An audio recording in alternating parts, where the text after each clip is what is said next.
Penggunaan simbol ini kan jelas tujuannya. Pertama, ini sebagai bentuk identitas bagi si paslon itu tadi, bahwa minimal dia ini ada keterkaitan kesukuan dengan Dayak Ngaju, itu yang pertama. Yang kedua, ini juga bagian dari upaya untuk menggiring pemilih yang memiliki kesamaan suku dari si paslon itu sendiri. Dan kalau dibilang sangat mempengaruhi, tidak juga. Tapi kalau dibilang mempengaruhi, oke, ada mempengaruhi.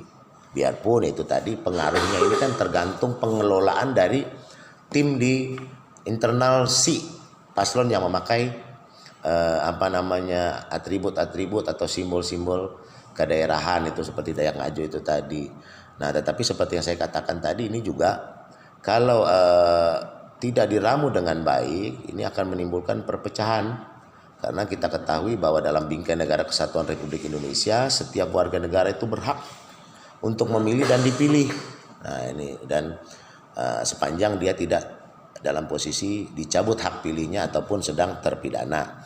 Makanya itu apabila pengelolaannya positif, dia akan menimbulkan efek yang positif, bahwa inilah putra Dayak atau orang Dayak yang pintar, cerdas, mampu dan sebagainya. Ini yang dengan kelebihan-kelebihannya. Tetapi apabila dikelola dengan negatif, ini bisa menimbulkan perpecahan, karena di situ nanti akan keluar bahasa jangan pilih orang di luar orang Dayak, katanya begitu kan.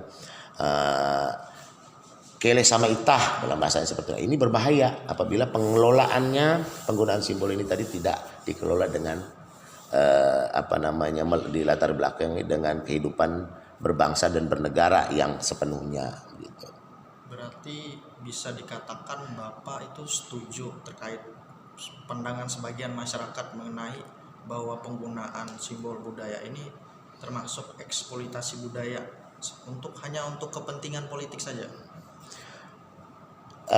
Satu sisi saya setuju ya, tapi di lain sisi juga bahwa budaya kita ini kan harus dikedepankan dalam segala aspek.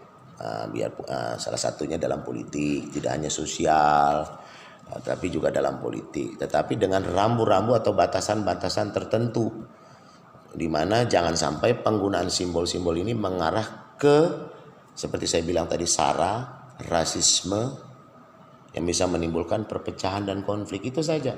Karena harus jujur juga bahwa budaya kita ini akan tergerus apabila kita tidak mampu atau tidak mau untuk menampilkannya dalam setiap aspek kehidupan. Ini yang penting juga, setiap orang untuk bisa berkaca bahwa budaya daerah adalah akar budaya bangsa.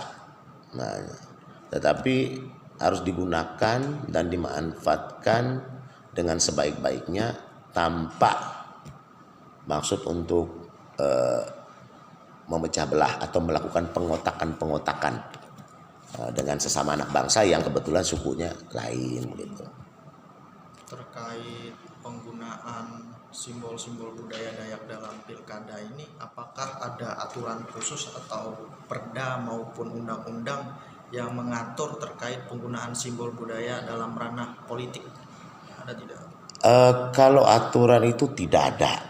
Yang ada itu misalkan paslon ini tidak boleh memakai kacamata hitam, misalkan bertopi pet misalkan. Tapi kalau dia dengan simbol-simbol nasionalisme dan kedaerahan, boleh saja kopiah, misalnya kan peci itu kan boleh, lawung itu kan semi kopiah boleh. Nah, jadi kalau aturan yang mengatur secara spesifik nggak ada. Tetapi dalam ketentuan PKPU itu ada yang mengatur bahwa yang boleh itu yang berbau nasional dalam bentuk peci. Tapi kalau aksesoris lain seperti kalung atau baju itu sah-sah saja. Yang penting tidak menutupi muka si paslon itu, sehingga orang tidak melihat wajah dari si paslon ini secara jelas, itu saja.